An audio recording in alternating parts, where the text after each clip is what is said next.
So yes, I'm Tom Love. I'm with PolicyMap. My colleagues Kristen Crandall and Brian Blacker are also on the call.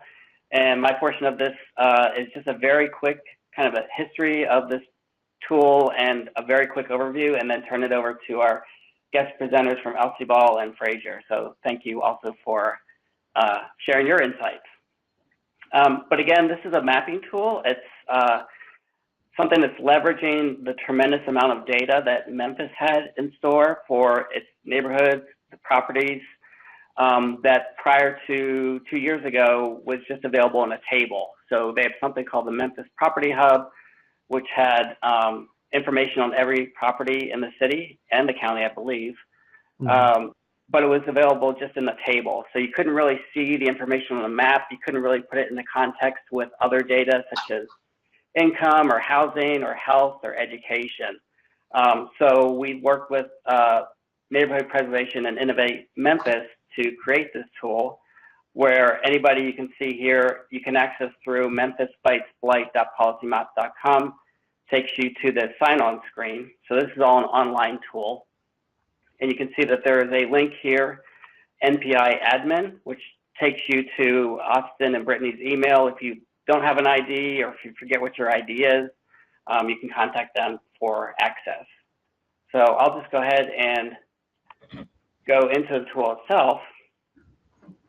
So basically the way it works is PolicyMap is actually a nationwide tool. So you'll see that all this data and these tabs across the top is available nationwide.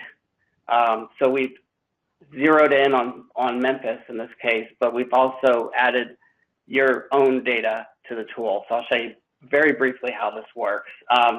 And also on the upper right, you'll see that there's a link to the support page. So this has a variety of short 3-minute videos, tutorials, and guides for everything that's covered here today. But all the data you can see is organized in these tabs across the top.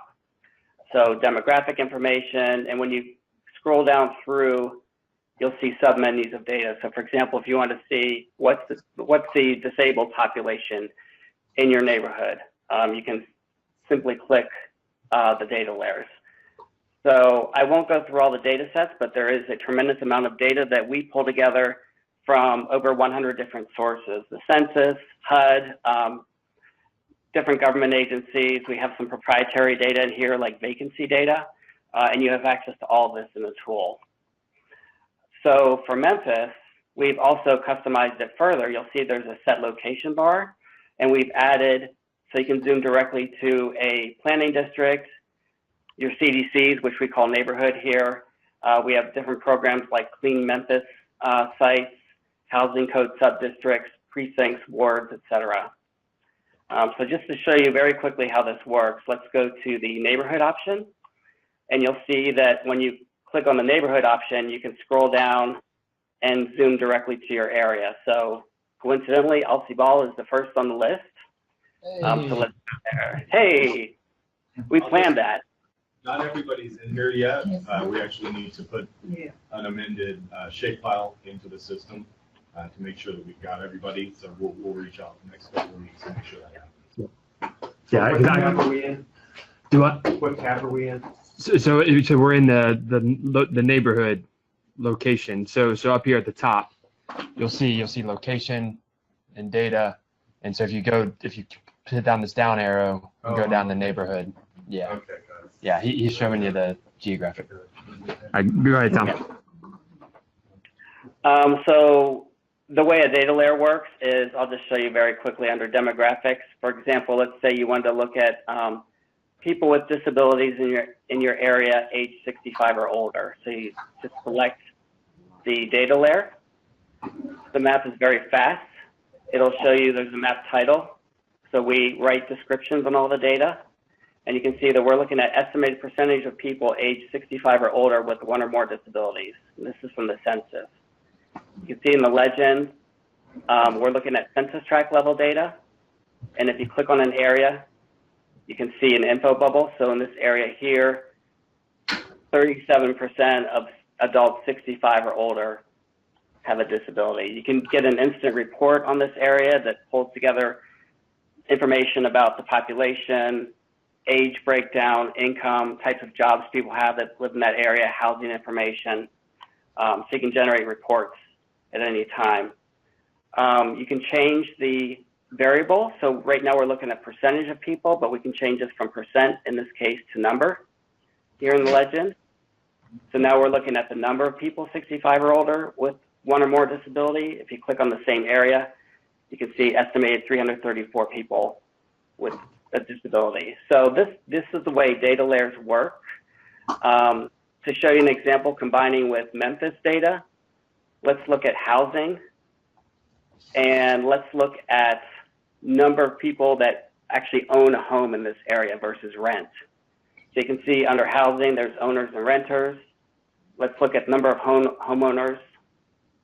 And so you can see that in this area, there's this one census tract, actually block group, which is the smallest census geography, where it's a higher proportion of people that actually own their home in this area. And it compares up to the nation. So compared to the city of Memphis, 47% of people own the home, in the state of Tennessee at 66%.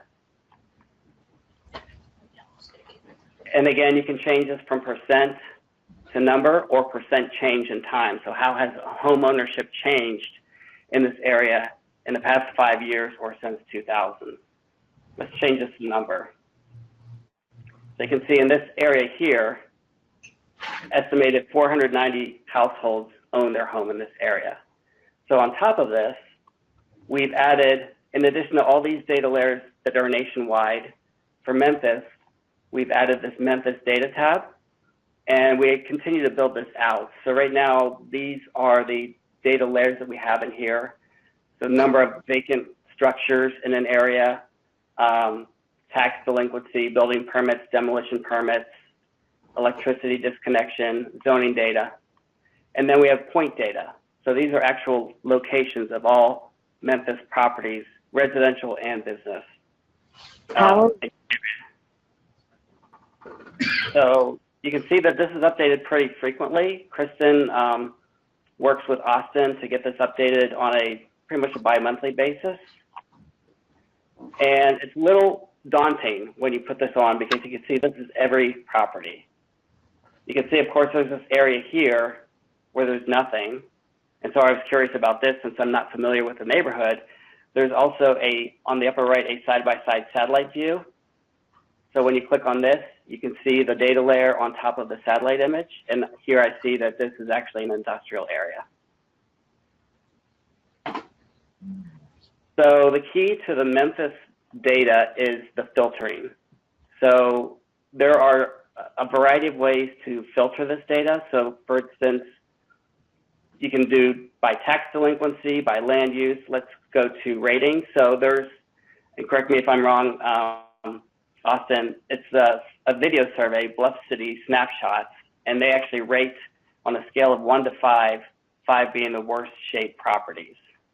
Yeah, that was completed in 2015. So just be wary of the accuracy. But yes, you got it right. So when I limit to just the 5 or the worst shaped properties, you can see that there are none here in this area where there's a high homeownership rate, but then adjacent to it in this area here, you can see there are a few. When you click on any of these, you can see a lot of information about this property. Inspection information, tax information, and with every property, there's also a link to the photo. And so here's a photo of this particular property.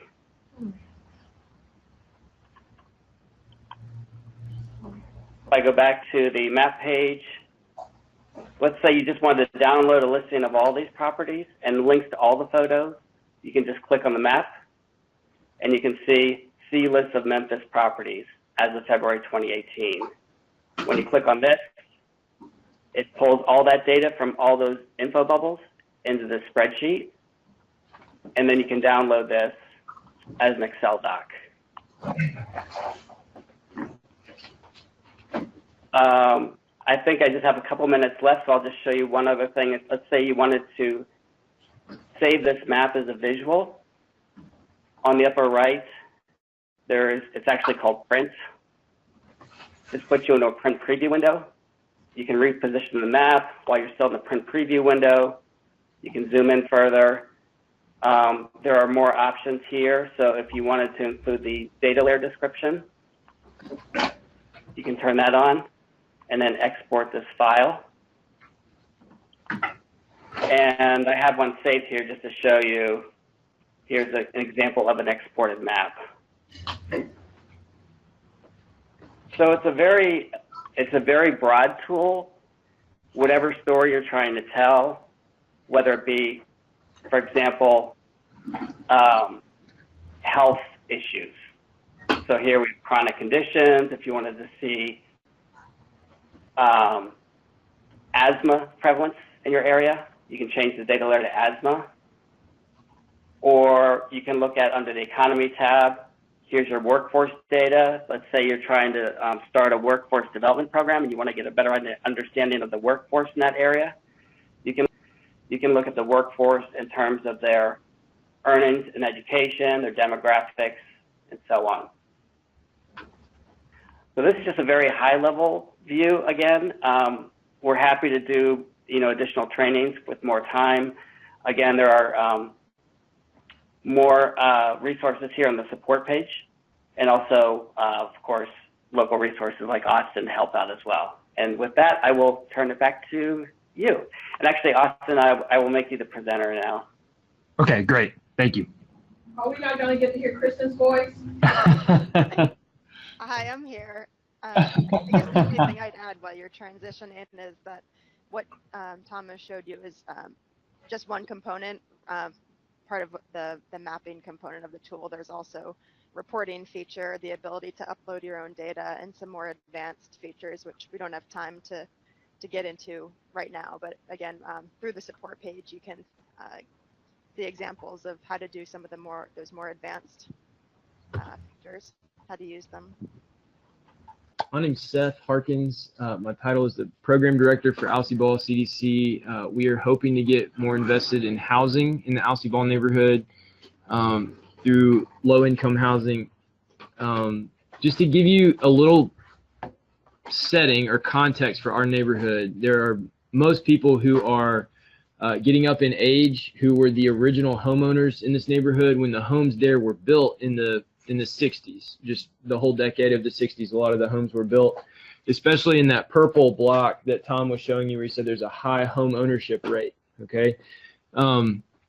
But the next generation up under those families does not desire to stay in that neighborhood. And so as they have moved out to Germantown, Collierville, Cordova, or out of Memphis or whatever, we are looking at some options of ways to draw their peers back in who may be buying probably their second or third home, but to kind of regenerate some activity in this neighborhood.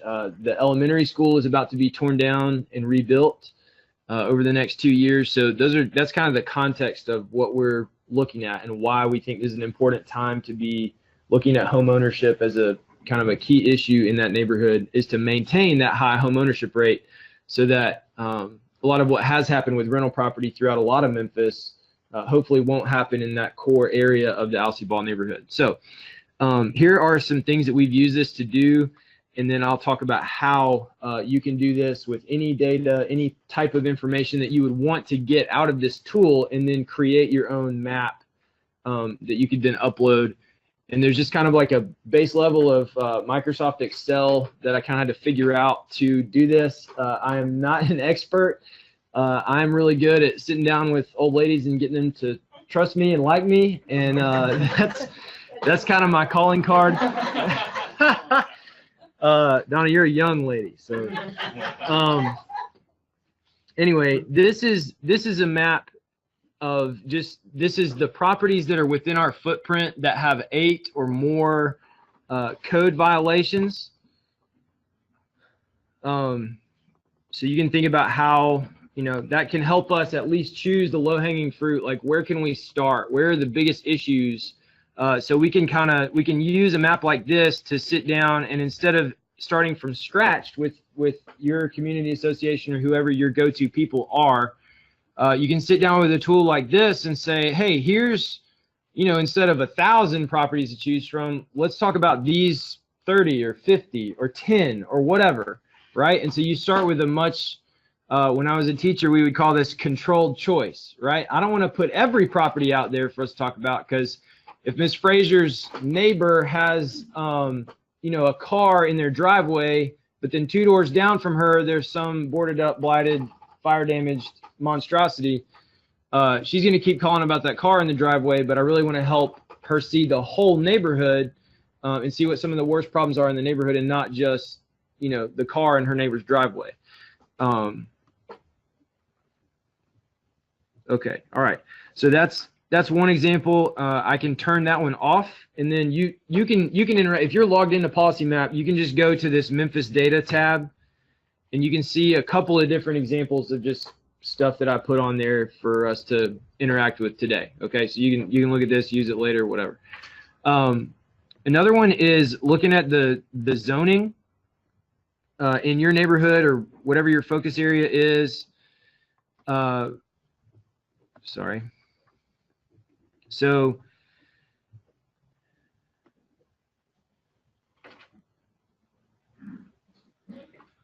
y'all hang with me. You're doing a great job, everybody. Patient audience. Okay, so I'm trying to turn on this single family data set, and then I'll also turn on the residential urban,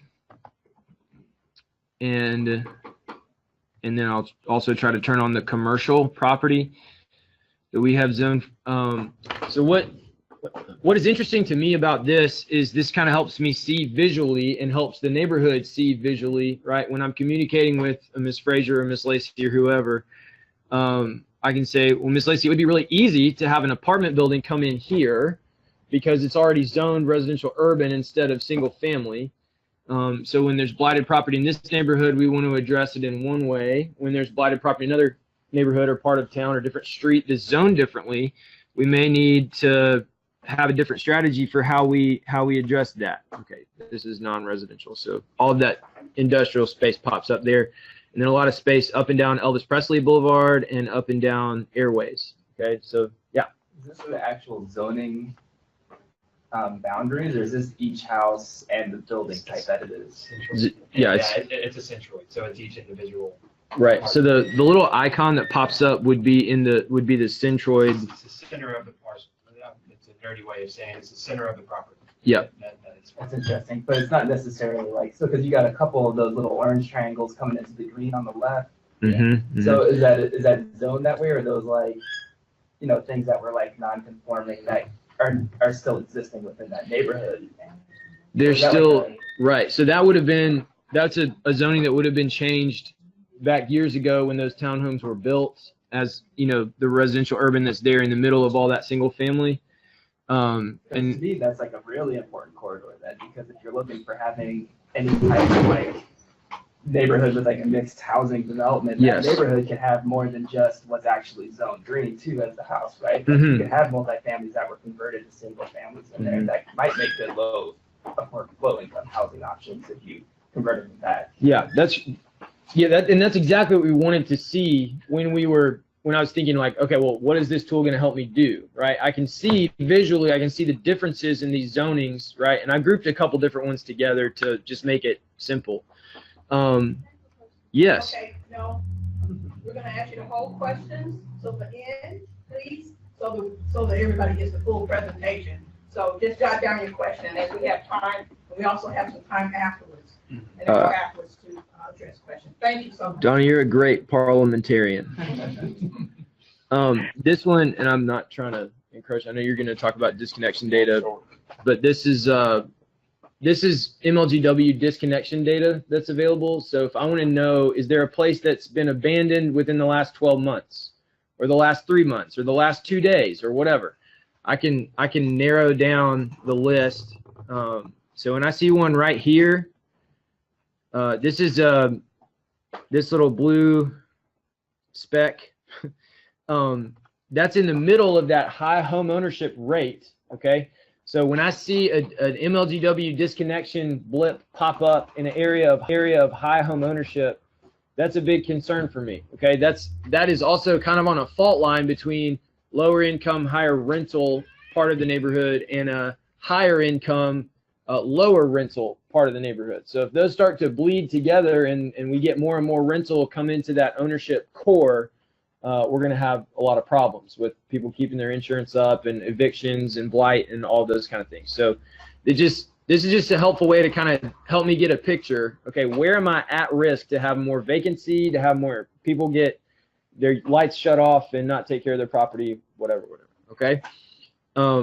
Then I was going to do, Austin, just a quick, like, how do you create one of these? Yeah. And this is really Microsoft Excel. This is not so much PolicyMap. This is the way that I've done it. I think what Tom just showed us is probably more useful and more helpful.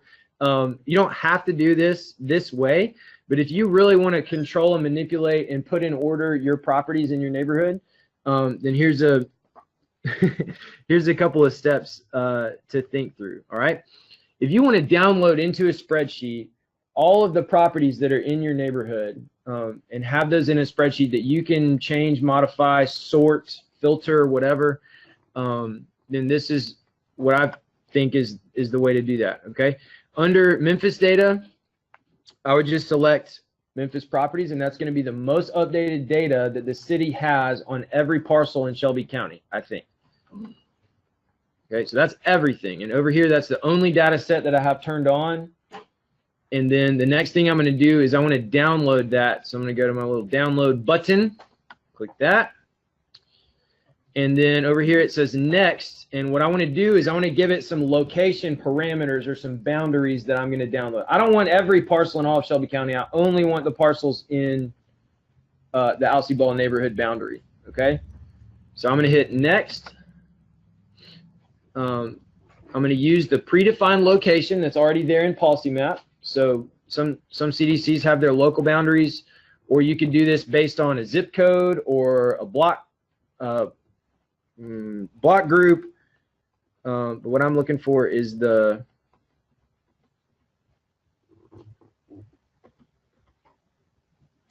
there it is. There it is. Okay, so that's going to limit, the size of my spreadsheet. Basically, it's cutting down on data that I have to deal with, especially because ours is pieces of 2 census tracts and also pieces of 2 zip codes. So I don't have like an easy formal way to do this without that shapefile that Austin was talking about. So that'll be really helpful to you once you get that into the system. Okay, so then I'm going to download that file. I have no idea where this is going to go. But just look at me for a second, and if you have some knowledge, about Excel and you're comfortable with like creating a table and sorting, just kind of like nod your head at me real quick. Like that's not a big deal. Okay. All right, cool. So we're about half and half there. Then for the sake of this conversation, I'm just going to say that is something else that I would be happy to sit with you on. Austin, we may want to put together a YouTube video on that or something like that, because that is Excel can get really hairy really fast. So that is kind of it. I have a lot of questions for you guys about what we could do with this, but maybe we'll talk about that later. Okay? So next we wanted to go a little, so I think Seth ended on a good note with Excel, because Dustin's going to go even a little deeper into some Excel tricks that he's used to manipulate the disconnection data to really get a handle, and Fraser, on vacancy over periods of time. So we know that the disconnection data is there. If a property doesn't have utilities, it should not be occupied if it is. So it's the best way to see which properties are unoccupied in your neighborhood. And Dustin is really on the front lines of figuring out how to take each MLGW data update and using Excel to piece it together and to identify over time for Fraser CDC which MLGW properties or which properties are continuously disconnected, which ones are coming back on, sort of getting a feel for the neighborhood change aspect of vacancy using utilities disconnection data. So it's a pretty in-depth, but Dustin's assured me that he has a step-by-step process that he can get. So he's not going to go into the details too much. So he may say the word central too many times. But I'll pass over to him and let him go into that. You know where it is in here? Yeah, it should be on the desktop. Oh, right there. Yeah, there it is. Okay, like I said, I'm Dustin Shane. I work for Fraser CDC. My main job up there is we have a police joint association where we get with, police, we get with the city code, county code, health department, and we address blight in the neighborhood. So I get residents to take me around their neighborhood, and we take down, weeds over 12 inches, houses that are open to casual entry, trash dump that needs to be picked up, vehicle violations, so forth. But Steve Lockwood, my boss, also has me make GIS and PolicyMap resources to aid what we do at Fraser CDC. So I'm glad that Seth just showed us how to download stuff, because that's what I'm doing here. Going to the Memphis, the Memphis data, and you'll want to go to that Memphis properties option again, and you'll see that there are different releases. And the thing is, the February release, that one you see at the top, that's like a base release. So if you look in that one, you have disconnections going all the way back to 2003. The updates in May, November, and December actually only have disconnections going back to 2015. So one thing, if you downloaded that May data and then tried to look at all your disconnections that were at that time, it would not be a complete list as it is now. Now I'm working with Austin and everybody here to try to maybe change that so it's a little more easy, I guess. But as of right now, this is what my PowerPoint's about. So what I did, now I know there's ways, I guess, through PolicyMap to just look at residential properties. I'm not sure if that's, like we said, residential as it stands or zoned residential, or, I guess you'd have to go in and look at that. But I have a parcel data file from the assessor that I got from school, because I'm at the city planning master's program at University of Memphis. And in that document, they have a category called land use codes. And I found that those are very accurate as far as finding out what types of property you're looking at. There's about 200 different codes where they categorize everything down to like a bowling alley versus a fast food joint and so forth. So I found that there's a little key document that I can also give you that will tell you what these codes mean.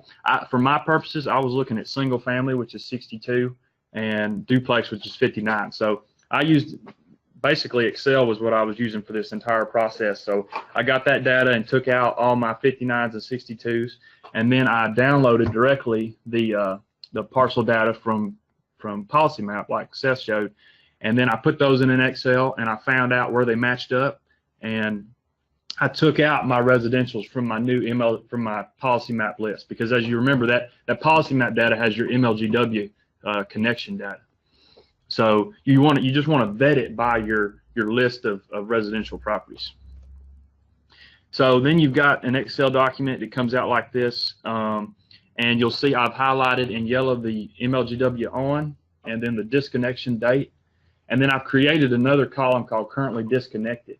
So what you want to do is find out all your disconnection dates that are greater than your MLGW on dates. So that would imply it's a later disconnection date, which would mean it would be off. So there's formulas you can use there, and as I said, I can email you this PowerPoint, or I can email you my detailed documents that I've step by step tell you how to do this stuff, because I forget every time. So in this example, you can see all these are coming up as no, because the MLGW on date's later than the disconnection date, or there's not even a disconnection date. But then in those two blue examples, you can see that the disconnection date's greater than, and it's returning you a value of yes for disconnected. So as I said, the February data goes back further at this point. Your later releases are basically just like, updates to this, and they don't go back as far. So the 3 May, November, and December only go back to 2015. That's an example right there.